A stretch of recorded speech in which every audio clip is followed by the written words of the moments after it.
ci vuole aiutare a comprendere le caratteristiche personali, storiche, religiose e sociali di Don Domenico Leonati? Parlando di Don Leonati, direi che non è scontato cominciare dal definirlo un prete, perché vive in un'epoca nella quale tante persone sceglievano di abbracciare lo stato ecclesiastico non per quella che oggi chiameremo una vocazione, ma in cerca di una condizione sociale abbastanza protetta.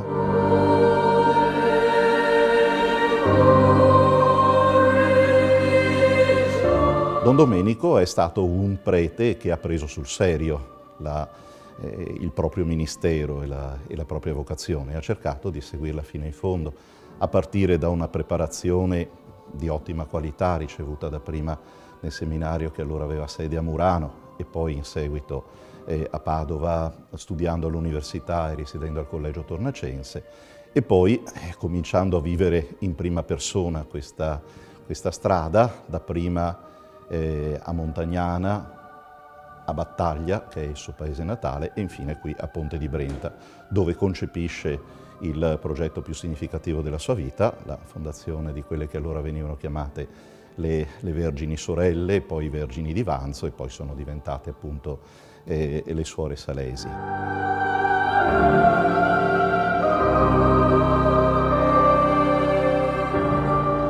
Dal punto di vista sociale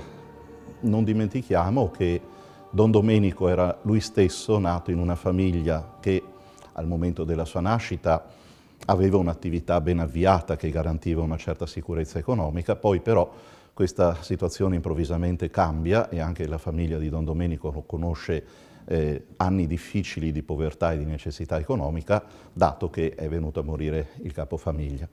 Giunge qui a Ponte di Brenta e trova una comunità dove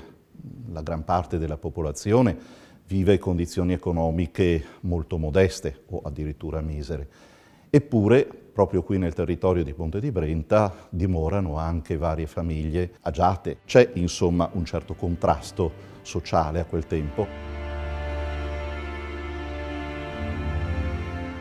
Il suo merito, prima ancora di concepire l'opera delle Vergini di Vanzo, è stato quello di fare in modo che non solo i parrocchiani della popolazione più umile potessero trovarsi a casa loro nella comunità di San Marco, ma che anche i possidenti, che pure nelle loro ville spesso avevano la loro cappella, quindi i loro servizi religiosi privati, cominciassero invece a trovare a poco anche loro come punto di riferimento spirituale questa chiesa e questa comunità.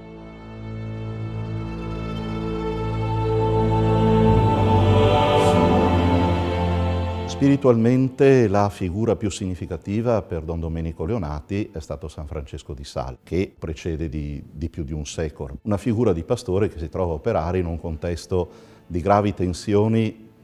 anche dal punto di vista religioso. Sono gli anni in cui precisamente la sua terra natale e in generale la Francia è attraversata dalle guerre di religioni, dalle contese tra cattolici e chiese della riforma calvinista. Due caratteristiche soprattutto direi che hanno reso significativa questa figura per Don Domenico Leonati. Il fatto che San Francesco di Sales aveva maturato dalla sua esperienza una capacità particolare di accostare e di entrare in dialogo con una varietà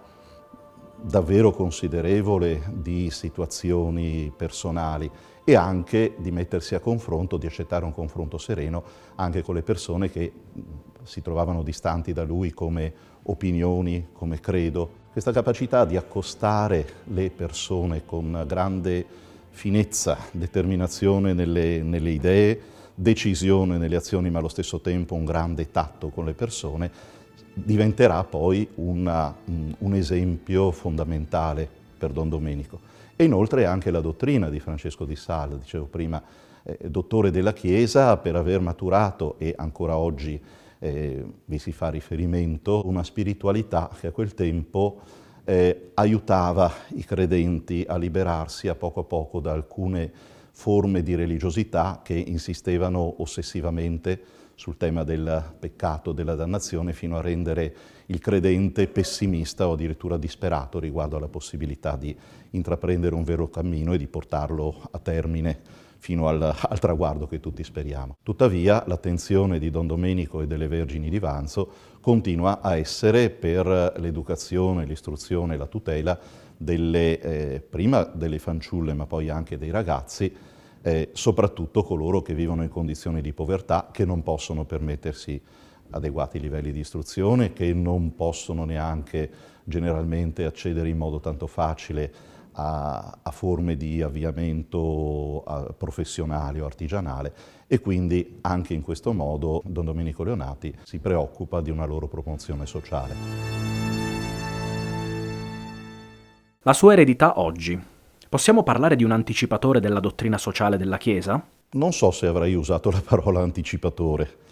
Di sicuro Don Domenico Leonati rappresenta un esempio. Anticipatore non so, perché Don Domenico in fin dei conti non lo si può considerare un teorico, non è stato uno che ha elaborato delle dottrine o delle riflessioni di morale sociale a questo riguardo. Certo era uno studioso, ma più portato all'applicazione pratica, alla realizzazione di opere che fossero coerenti con l'insegnamento del Vangelo e della Chiesa. Lo definirei un esempio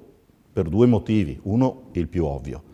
La sua opera pastorale e poi soprattutto l'opera dell'Istituto delle Vergini di Vanzo, dell'Istituto Salesio, diciamo così, è un'opera fondata e poi sviluppata nel solco della dottrina della Chiesa, che allora non era ancora stata definita per quello che riguarda l'aspetto sociale in un corpus preciso, ma poi direi anche in un altro senso. Don Domenico ci aiuta a capire qual è il senso della dottrina sociale della Chiesa, che non è semplicemente un sistema di analisi di una situazione sociale, economica, e non è nemmeno semplicemente una serie di regole, di indicazioni pratiche, di norme o di suggerimenti per le leggi civili. Vuole essere piuttosto una guida a capire come incarnare, mi permetto di usare questo termine, l'insegnamento del Vangelo nelle situazioni concrete. È in corso il processo di beatificazione di Don Domenico Leonati. Cosa ci può dire del suo avanzamento? Attualmente sono al lavoro un tribunale appositamente costituito che come compito principale ha avuto dapprima quello dell'ascolto, l'individuazione e l'ascolto di testimoni. Non sono naturalmente testimoni diretti della vita di Don Domenico, ma possono deporre a favore della fama che Don Domenico, nonostante tutto, in questi secoli ha avuto e che continua in qualche modo a trasmettere come sua eredità. Quindi si ascoltano queste testimonianze e poi andranno valutate. È al lavoro una commissione storica che ha il compito sia di chiarire per quanto possibile tutti i dettagli della vicenda personale, della biografia, insomma, di Don Domenico Leonati, sia anche di appurare quanto la sua figura venisse considerata esemplare, sia dal punto di vista umano, sia dal punto di vista spirituale, già al suo tempo, o magari negli anni immediatamente successivi alla sua morte. E c'è una commissione teologica che pure ha il suo incarico, deve raccogliere ed esaminare tutte le testimonianze scritte o comunque tutte le testimonianze che abbiamo a disposizione oggi su quanto Don Domenico ha scritto, che relativamente è poco per quanto ne sappiamo, sulla sua predicazione, sulle caratteristiche concrete e storiche della sua predicazione, e verificarne una sua coerenza con l'insegnamento cristiano, la sua ortodossia, se vogliamo chiamarla così. Una volta che le risultanze di tutte queste ricerche saranno state raccolte e sottoposte a una valutazione complessiva, resterà ancora un passo da fare qui in diocesi, cioè cercare, ascoltare, ricevere, se magari viene resa arriva spontaneamente, una testimonianza su un fatto straordinario, un miracolo, diciamo così, un fatto che risulta straordinario, che risulta ottenuto, sembra essere stato ottenuto per intercessione di Don Domenico, che dal momento in cui viene avviato la causa di beatificazione gode della qualifica di servo di Dio.